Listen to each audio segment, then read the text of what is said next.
kusoo dhawaada dhalinyaro cashirkiina saddexaad ee kooraskeena Introduction to Cybersecurity.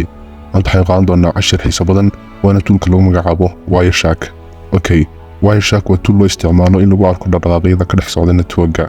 Si fudud, Wireshark waxa ku tusayaa xog isweydaarsiga u dhexeeya kombiyuutarkaaga iyo internetka aad isticmaalayso. Intaan isla fahnay, haddaba waxyaabaha Wireshark ku qaban karo waxaa ka mid ah inaad aragto dhaqdhaqaaqyada network-ga. Tusaale ahaan, haddii aad maamulayso network kombiyuutar ah, waxaad arki kartaa dhaqdhaqaaqyadooda iyo websiteska ay booqanayaan dadka isticmaalaya network-gaas. sidoo kale waxaa laga arki karaa in kombiyuutaradu ay sameynayaan dhaqdhaqaaqyo aan caadi ahayn, sida inuu booqanayaan websites khariban, taasoo tusaysa in malwares ku jiraan kombiyuutarka oo ay cid kale maamulayso.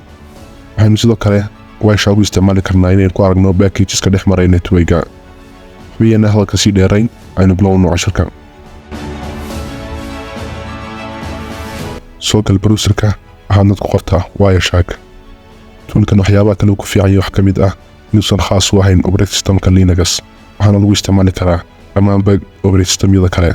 umana baahnin inaad soo furato virtual machine aan ku shubnay. Simply waxaad xukuman kartaa operating systemka hadda isticmaalayso. marka iminka waxaan isticmaalayaa macOS Intel disk ah, kadibna soo install gare.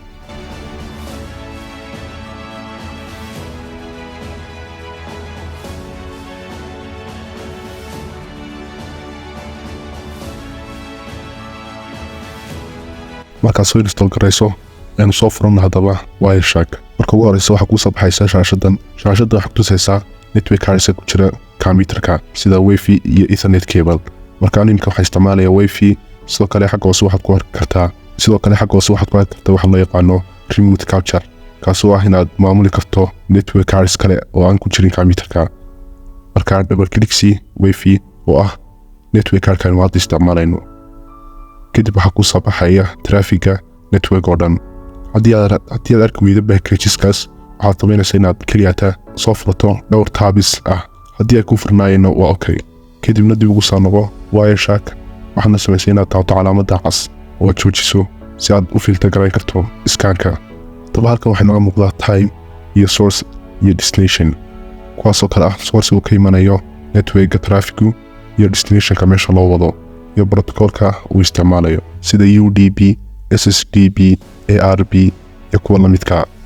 haddii aad double click siiso mid ka mid ah packageska, waxaad kartaa inay tahay mid encrypted ah oo aan la akhriyi karayn. waxaana jira habab looga dhigo mid la akhriyi karo oo loo decrypt karayo.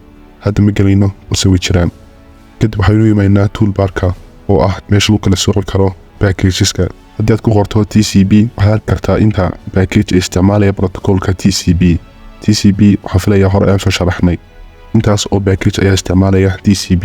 kadib haddaynu ku qorno UDP, waxay arkaynaa inta package ee iyaguna isticmaalaya UDP. haddii aad calaamadda soo furato, waxaad arki kartaa filters badan oo hore loo diyaariyey. waad u baahnay inaad qorto sida inaad tiraahdo IP version 4 keliya itus oo wax ku tusaya inta package ee isticmaalaysa IP version 4. waxyaabaha kale aad ku qori karto waxaa ka mid ah haddaad ku qorto HTTP, waxaa kuu soo baxaya inta package isticmaalaya protocolka HTTP secure maaha, marka aad looma isticmaalo iminka. kadib wax package ah oo isticmaalaya protocolka HTTP nama soo bixin. haddaynu ku noqonno mar labaad aynu ku qorno SSL waa HTTP oo secure ah, waana ka isticmaalaya packagesku inta ugu badan waxaas oo package ah. kadib haddaynu ku noqonno aynu raadino UDP port 53, waxaa noo soo baxaya inta package isticmaalaya protocolka DNS oo ah portiga 53. sidoo kale waxaan ku raadin karnaa IP addresska, oo haddii aad qorto IP address plus IP addresska tusaale ahaan kan destinationka ah, haddaan ku qoro waxaa soo baxaysa inta package ee ka kooban ama ku jiro IP addresskaasi. kuwa waa destination, kuna waa sources oo waa kuwa fariimaha diraya, kuna waa kuwa loo soo dirayo. sidoo kale haddaad ku qorto inta jeer ee uu yahay source IP addresskaasi, waxaa ku soo baxaysa inta jeer ee uu source yahay ee uu fariin diray. haddaad ku qorto inta jeer uu yahay destination, waxaa ku soo baxaysa inta jeer ee uu yahay destination ama mid loo soo diray fariinta. sidoo kale waxaan raadin karnaa fariin isweydaarsi u dhexeeya laba IP address inagoo qorayna ka fariinta laga soo diray iyo ka fariinta ku socotay. marka haddaynu qorno mid ka mid ah kuwan xagga hoose inoogu xusan 192.168.24.194 IP addresskaasi, waxaan raadin karnaa inta jeer ee uu fariin u soo diray ama package u soo diray IP addresska 192.168.1.107. inta jeer uu IP addresskaasi fariin soo diray iyo protocolska isticmaalayay.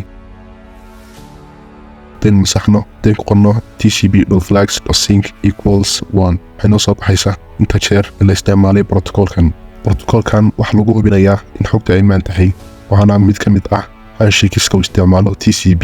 hadaynu ku qorno frame.len equals 50 waxaynu arki karnaa inta package ee linkskoodu yahay 50.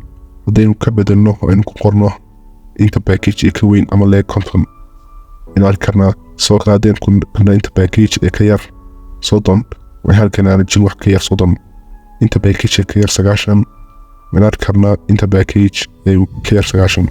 sidaas oo kale ayaynu eegi karnaa protocol kasta inta isticmaalayso. filterska Wireshark isticmaalaa inta way ka tira badan yihiin waxayna Telegramkeena soo dhigi doonaa kuwan iyo kuwa badan iyo sharaxaadooda oo PDF ah. hana ilaawin wixii su'aal ah ee aad qabto waxaad naga soo weydiin kartaa Telegramkeena oo yaala qaybta description-ka. waad ku mahadsantahay daawashada muuqaalkan. fadlan ha ilaawin inaad channelka subscribe dhahdo muuqaalkana like saarto. mahadsanid.